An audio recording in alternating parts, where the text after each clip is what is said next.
Hello friends, welcome to super coaching ANM GNM. Super coaching ANM GNM সকলকে স্বাগত জানাই।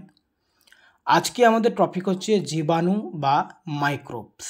ANM GNM 2024-এ যে exam রয়েছে তাকে উদ্দেশ্য করে আমরা এই ক্লাসগুলো করছি। তো আজকে টপিক জীবাণু বা মাইক্রোবস। এর আগে আমরা ভাইরাস টপিক করেছি, ক্রোমোজোম কোষ, এগুলো কমপ্লিট হয়ে গেছে।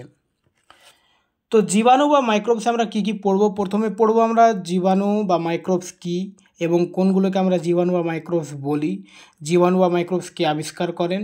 তারপরে পড়ব মাটিতে বসবাসকারী জীবাণু, জলে বসবাসকারী জীবাণু, বায়ুতে বসবাসকারী জীবাণু, মানবদেহে অবস্থানকারী কয়েকটি জীবাণু। তারপর কয়েক রকম জীবাণু সম্বন্ধে পড়ব, কোন জীবাণু কী ধরনের রোগ হয় ইত্যাদি। তো আজকে টপিকটা খুব ছোট, তো এইটুকুই আমরা আজকে পড়ব। তো শুরু করা যাক।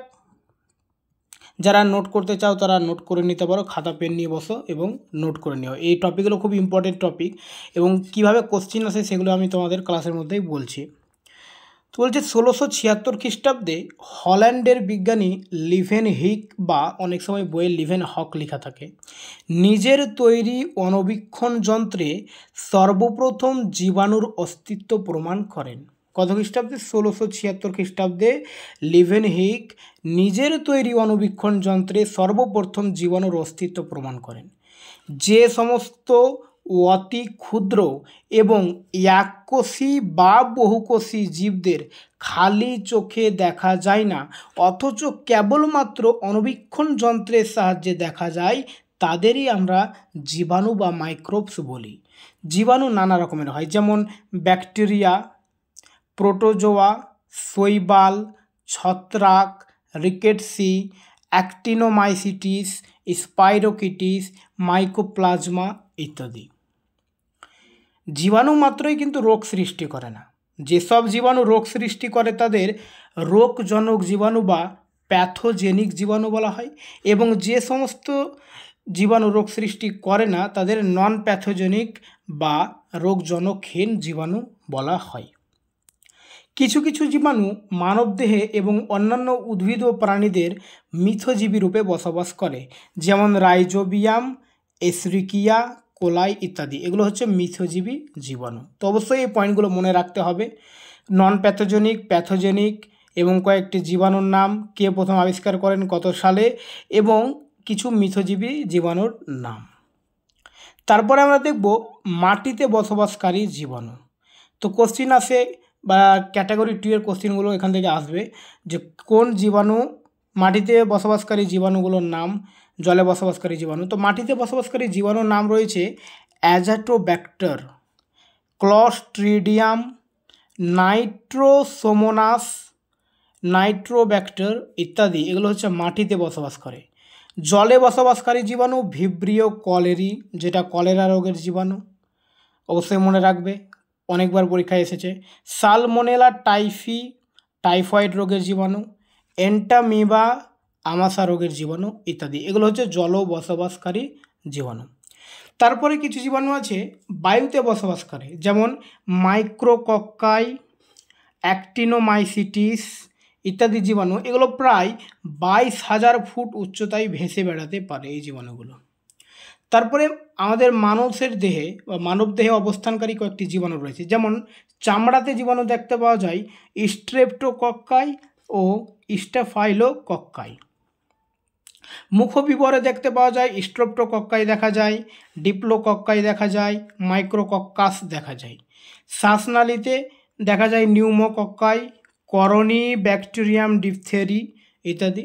ফুসফুসে খুব ইম্পর্টেন্ট একটা কোশ্চিন, অনেকবার পরীক্ষায় এসেছে, যে মাইক্রোব্যাকটেরিয়াম টিউবারকিউলোসিস, যক্ষা রোগের জীবাণু কোথায় দেখা যায়? এটা হচ্ছে ফুসফুসে। তো এই মাইক্রোব্যাকটেরিয়াম টিউবারকিউলোসিস বা টিবি রোগ যেটা হয়, টিউবারকিউলোসিস থেকে এখানে রয়েছে। তো টিউবারকিউলোসিস এই ব্যাকটেরিয়া বা এই জীবাণুটি কোথায় দেখা যায়? ফুসফুসে। এটা হচ্ছে যক্ষা রোগের জীবাণু। তারপরে অন্ত্রে সালমোনেলা টাইফি, যেটা টাইফয়েড রোগের জীবাণু, এন্টামিবা হিস্টোলাইটিকা, এই জীবাণুগুলো অন্ত্রে দেখা যায়। রক্তে দেখা যায় প্লাজমোডিয়াম ভাইভ্যাক্স। তারপরে আমাদের যে নেক্সট টপিক হচ্ছে কয়েক রকম জীবাণুর সংক্ষিপ্ত পরিচয়। তো প্রথম জীবাণু এখানে রয়েছে ব্যাকটেরিয়া। তো ব্যাকটেরিয়াটা হচ্ছে সুগঠিত নিউক্লিয়াসবিহীন, তার মানে ব্যাকটেরিয়াতে নিউক্লিয়াস থাকে না। এটা আমরা কোষ পড়ার সময় পড়েছি। কোষ প্রাচীর বিশিষ্ট, সাধারণত ক্লোরোফিলবিহীন, এককোষীয় সরল আণুবীক্ষণিক জীবদের ব্যাকটেরিয়া বলে। ব্যাকটেরিয়াকে অনেক সময় মানে আগে কিন্তু প্রাণী বলা হতো, বর্তমানে কিন্তু এটাকে উদ্ভিদ বলা হচ্ছে, এবং এখানে তাই লেখা রয়েছে ক্লোরোফিলবিহীন। তারপর ছত্রাক, ছত্রাক তো তোমরা জানো ক্লোরোফিলবিহীন এবং পরভোজী, সম্পূর্ণ প্রকৃতির উদ্ভিদদের ছত্রাক বলে। ক্লোরোফিলবিহীন এবং পরভোজী সম্পূর্ণ প্রকৃতির উদ্ভিদদের ছত্রাক বলে। উদাহরণ ইস্ট, পেনিসিলিয়াম। আচ্ছা, ইস্ট কী কাজে লাগে? পাউরুটি তৈরি করতে কাজে লাগে ইস্ট। আর পেনিসিলিয়াম হচ্ছে, পেনিসিলিয়ামকে আবিষ্কার করেন আলেকজান্ডার ফ্লেমিং। এখান থেকে পেনিসিলিয়াম নোটেটাম নামক ওষুধ তৈরি হয় ইত্যাদি। এগুলো হচ্ছে এই কারণে, যেমন ইস্টটা পাউরুটি তৈরি করতে লাগে, আর পেনিসিলিয়াম নোটেটাম নামক একটি পেনিসিলিয়াম থেকে ওষুধ তৈরি হয়, তাই এদেরকে উপকারী ছত্রাক বলা হয়। এবং কিছু ছত্রাক রয়েছে পাক্সিনিয়া, ফাইটোপথেরা ইত্যাদি, এগুলো হচ্ছে অপকারী ছত্রাক, তো অবশ্যই এগুলো মনে রাখবে। তারপর হচ্ছে শৈবাল। শৈবাল হচ্ছে ক্লোরোফিলযুক্ত। শৈবালটা ক্লোরোফিলযুক্ত কারণ আমরা জানি শৈবালটা সবুজ রঙের হয়, তো ক্লোরোফিল থাকে, সমাঙ্গদেহী উদ্ভিদের শৈবাল বলে। এবার হচ্ছে নীলাভ সবুজ শৈবাল বায়ু থেকে নাইট্রোজেন শোষণ করে ও মাটিতে নাইট্রোজেনের পরিমাণ বৃদ্ধি করে। তারপর হচ্ছে প্রোটোজোয়া, এককোষী সুস্পষ্ট নিউক্লিয়াসযুক্ত আণুবীক্ষণিক প্রাণীদের প্রোটোজোয়া বা আদ্য প্রাণী বলে। প্লাজমোডিয়াম, এন্টামিবা, জিয়ার্ডিয়া ইত্যাদি এগুলো হচ্ছে ক্ষতিকর প্রোটোজোয়া। অ্যাক্টিনোমাইসিটিস, এরকম জীবাণু অনেক সময় গলা, চর্ম বা চামড়ায়, ফুসফুস, চক্ষু ইত্যাদিতে নানা রকম রোগ সৃষ্টি করে। এই জাতীয় জীবাণু থেকে স্ট্রেপ্টোমাইসিন, খুব ইম্পর্টেন্ট একটা তথ্য, যে এই অ্যাক্টিনোমাইসিটিস এই জীবাণু থেকে স্ট্রেপ্টোমাইসিন, ক্লোরোমাইসিন, লিওমাইসিন, অক্সিটেট্রাসাইক্লিন ইত্যাদি বিখ্যাত অ্যান্টিবায়োটিক ওষুধগুলো এখান থেকেই তৈরি হয়। স্পাইরোকিটিস, এ জাতীয় জীবাণু থেকে সিফিলিস, রিল্যাক্সিং জ্বর ইত্যাদি হয়। রিকেটসি, এই জীবাণু টাইফয়েড নামক রোগ সৃষ্টি করে। আর মাইকোপ্লাজমা, এ ধরনের জীবাণু গবাদি পশুর দেহে প্লুরোনিউমোনিয়া নামক রোগ সৃষ্টি করে। এই কোশ্চেনটা অনেকবার এসছে যে গবাদি পশুর দেহে কোন জীবাণু দেখতে পাওয়া যায়, তো অ্যান্সার হচ্ছে মাইকোপ্লাজমা। এ ধরনের জীবাণু গবাদি পশুর দেহে প্লুরোনিউমোনিয়া নামক রোগ সৃষ্টি করে।